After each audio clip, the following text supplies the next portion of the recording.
Welcome back! This video is brought to you in 6 very disturbing parts, the last of which confuses and upsets me. It's 2010. Doodle Jump has never been more popular, and Party Rock Anthem is still a thing, as the competitive field readies itself for one of the weirdest formats it'll ever see. The 2010 season starts off following the old 2009 September ban lists, the only big difference being the introduction of Absolute Power Force. And with it, the era of Fiendish Chain begins. Fiendish Chain was an amazing card. At the time, the meta had been moving more and more towards monster effects like we see today, and Fiendish Chain was one of the best examples of a quick way to neutralize that. With the focus on synchro monsters, summoning a synchro generally required the player to invest a significant amount of resources into it in the form of spells and monsters. Fiendish Chain could effectively turn that monster into a dud, most often allowing you to 2-for-1 your opponent, or in the best case, 3-for-1. But not only could it handle boss monsters, it was also able to stop combos mid-track by negating an important key combo piece's special effect. Fiendish Chain would go on to define a lot of the 2010 meta. Well, it and one other thing. Following Absolute Power Force, we wouldn't see anything particularly exciting until the release of Duel Terminal, and with it, Brionic, Dragon of the Ice Barrier. For anyone who played Yu-Gi-Oh back in the day, they're gonna recognize this card instantly. My god, it gives me non-flashbacks. Did I say non-flashbacks? I meant nom! Damn it, happened twice. Nom. I'm not afraid of bread. Brionic.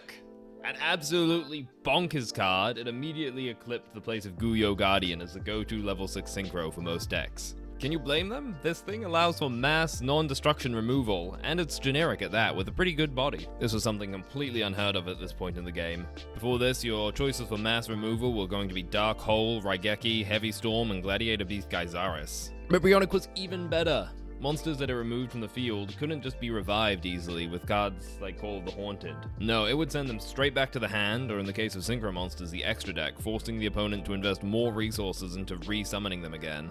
With Brionic released, it's settled in for a long and impressive tenure in the game's history, though would be slightly overshadowed by what would happen next, and no, not that. Not yet.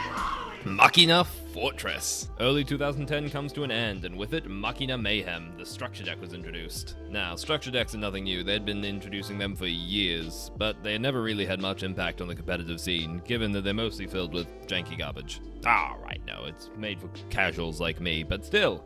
This marked the first time that a structure deck would have any significant impact on the meta, something that would become somewhat of a tradition with later years, as structure decks increased in quality drastically. This meant for the first time in Yu-Gi-Oh history, we had a truly budget option to be in the top tier of the meta, as all you would really need to do was buy yourself 3 copies of Machina Mayhem and then you'd be set, being able to splash in some more powerful pricey cards now and then, but it really wasn't necessary since you had most of the core of the deck built with only 3 copies of the structure deck.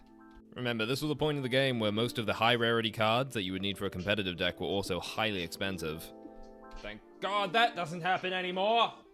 Just look at this thing, it's crazy! Machina Fortress was an excellent card, so good that I honestly believe it's a mistake, the fact that you can discard it for its own cost. Combine that with the gadget monsters, which are not absolutely fantastic, but allowed you to constantly keep up a supply of card advantage in your hand and on the field, and you had a recipe for disaster. Machinas rolled over many decks at the time, being able to just continuously trade with Machina Fortress and anything else, sure in the knowledge that not only would the Fortress come back, but the gadgets would keep up a supply of monsters on the ground and in your hand. Plus they had the machine support cards, which are utterly fantastic, but Machina would have competition. March 2010 comes around, and with it, 4 major hits to the 4 major archetypes of the previous year. You guys did watch that video, right? Konami, psychotic hitmen that they are, decide to take a hit out on Chaos Sorcerer, Charge of the Light Brigade, and Lumina, the Lightsworn Sorcerer. Lightsworn and Twilight decks were just gone, out of the meta. Well, they were great, but they couldn't really keep up with the best decks of the time. Neither could Zombies or Blackwings for that matter. Zombies took a big hit. Burial from a Different Dimension was limited, and so was Mizuki and Foolish Burial, severely weakening them. Blackwings also didn't do too well. They lost both Allure of Darkness and Black Whirlwind to the limited list, making them way less consistent. Despite the drop in power, they still have pretty good place in the meta, being made up mostly of Machina, Blackwing, Twilight, Lightsworn, Synchro Cat. It just won't die. Along with the old-comer Gladiator Beast moving back into the field, given the format had slowed down a wee bit, it was able to compete much better than it had previously. This was mostly due to the format slowing down and the introduction of Elemental Hero Prisma, an excellent card that made summoning the boss monsters of Gladiator Beasts much easier, giving them just the power boost they needed to really get back into the competitive scene. And while they were climbing their way back up, we had 2 new decks introduced to the format. No, not that one. Quick Draw Dandy Warriors. I love the title of Yu-Gi-Oh decks. Alright, let me break that one down for you because it's a little bit confusing. Quick Draw Dandy Warriors, made up of Quick Draw Synchron, Dandelion, as well as a suite of Synchro monsters that rely on Synchrons. They're called the Warrior series, but most prominently just Drill Warrior, a fantastic card able to dodge removal extremely easily. For the Dandy Warriors of the time, the go-to strategy was to use Quick Draw Synchron to make a wide variety of Synchro monsters that required Synchrons as their tuner, as Quick Draw Synchron could be used as any Synchron tuner monster, all the while filling up your graveyard with card advantage engines like Dandelion. While other decks in the format had to rely on the generic pool of Synchro monsters, Quick Draw Dandy Warrior was able to make use of a wide selection of much rarer ones, which really gave them the competitive edge over the rest of the competition at the time. But they weren't the only Synchro spam deck of the time. No, we're not gonna see the end of that for decades yet. Flamvel, another dual terminal archetype. The worst deck to ever be incredibly competitive. Let me explain. Flamvel mostly saw success due to the fact that they had both Flamvel Firedog and Flamvel Magician. That's right, Flamvel Magician used to be a great card. Just look at this effect. It's terrible. It has nothing to do with Ally of Justice in any case. The only time this could ever be useful is if you had Catastor on the field, so you could beat over your opponents. Yeah, I can steal jokes from obscure British comedies and rank 10 Yu-Gi-Oh! I'm talented. But despite Flamvel Magician being terrible, it was a good card at the time, due to one simple fact. It was a level 4, meaning you could go into level 8 or level 7 synchros with only committing 2 cards. At the time, most tuner monsters were lower level, around 2 or 3, meaning that you would often have to commit 3 monsters to summon out a level 8 synchro. Not the case for Flamvel Synchro. Thanks to their suite of level 4s, they were able to summon powerful monsters by only committing 2 cards to their summoning, which gave them somewhat of a competitive edge at the time, being able to throw out Stardust Dragons and Red Dragon Archfiends all over the board. Yeah, these cards used to be great. Though the format would come to an end with the release of Shining Darkness in May 2010. See, here we saw support for both X-Sabers and Infernity monsters. Yeah, they'd both been around for a while at this point, but neither of them had ever been particularly good. But that was about to change. With the new cards they got, they were able to crush everything else in the meta, pushing themselves into tier 1. So long, Synchro Cat, you won't be missed. Of the two, we're gonna start with Infernities.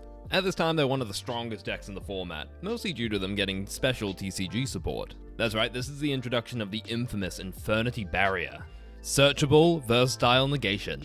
3 words that had never been seen in Yu-Gi-Oh! To this point. Nowadays it's more common, with most decks having some form of negation, but Infernities was the first time any of this really came into prominence. Infernity Barrier was unlike any other card at the time, and made the deck incredibly potent. This was a time when negation as a whole was still rare. Searchable negation on this level had never been seen. And this was all before the deck got Trishula. At the time, the only deck strong enough to compete with them was X-Sabers. Now, X-Sabers has been around since 2009, but had never been very good. Until the introduction of a new archetype, XX Sabers. An amazing set of support cards that would only be eclipsed decades later with the release of, well, oh me, oh my. With the new support cards, the deck strategy shifted somewhat, the core of it being having all of their monsters either search for others or special summon other monsters, which they then used to special summon a large variety of synchro monsters, with the aid of creatures like XX Saber Fault Troll. But they weren't just messing around with the generic pool of synchro monsters, they had 2 exceptional monsters that only they could summon. XX Saber, Hyulai, and Gothams. I did good.